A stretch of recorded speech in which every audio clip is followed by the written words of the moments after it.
আজকে আমরা যে সংস্কারের কথা বলছি, যে সংস্কার নিয়ে আমরা সময় ক্ষেপণ করছি, আমরা বারবার বলছি সবকিছু খোল নইচে পাল্টে ফেলতে হবে, তার কোনো প্রয়োজন নেই।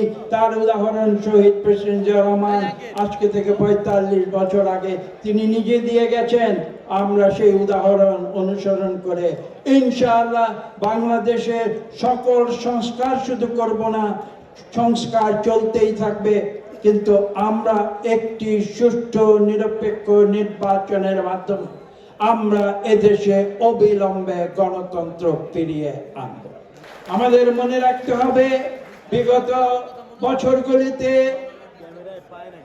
আমাদের প্রিয় নেতা জনাব তারেক রহমান আমাদের যে দিক নির্দেশনা দিয়েছেন, যার ফলশ্রুতিতে আমরা আন্দোলনের শেষ পর্যায়ে আমরা উপনীত হয়েছি এবং আমরা বাংলাদেশে একটি রাজনৈতিক বিস্ফোরণমুখ পরিস্থিতি আমরা সৃষ্টি করেছি, যেখানে ছাত্র জনতা এসে দেশলাইয়ের কাঠি দিয়ে আগুন জ্বালিয়ে দিয়েছিল।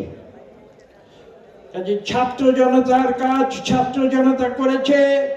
রাজনৈতিক দল হিসাবে দেশের বৃহত্তম রাজনৈতিক দল বিএনপি, তারা বাংলাদেশে গণতন্ত্রে ফিরে আনার ক্ষেত্র প্রস্তুত করে দিয়েছে, একথা কেউ অস্বীকার করতে পারবে না।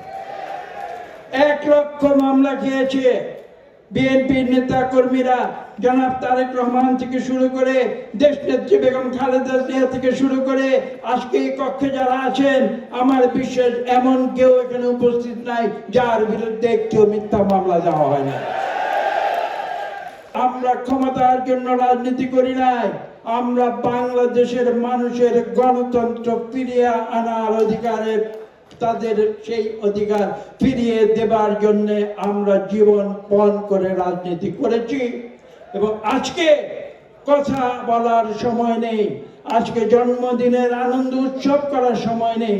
আসুন, আমাদের দেশনেত্রী বেগম খালেদা জিয়া আমাদের যে আপোষহীন রাজনীতির শিক্ষা দিয়েছেন, সেই শিক্ষা অনুসরণ করে এবং আমাদের ভারপ্রাপ্ত চেয়ারম্যান জনাব তারেক রহমানের যে দিক নির্দেশনা, সেই দিক নির্দেশনা অনুসরণ করে আজকে শহীদ প্রেসিডেন্ট জিয়া রহমানের জন্মদিনে আমরা এই প্রতিজ্ঞা নিচ্ছি যে আমরা ইনশাআল্লাহ বাংলাদেশের মানুষের কাছে গণতন্ত্র ফিরিয়ে দেব।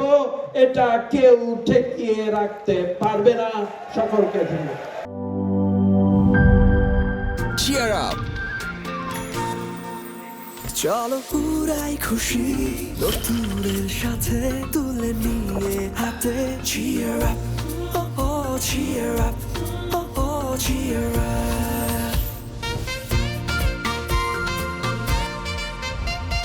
চুমুকে চুমুকে enjoy the life. চলো পুরাই খুশি তুলে নিয়ে হাতে। Cheer up! Oh oh, cheer up! Oh oh, cheer up!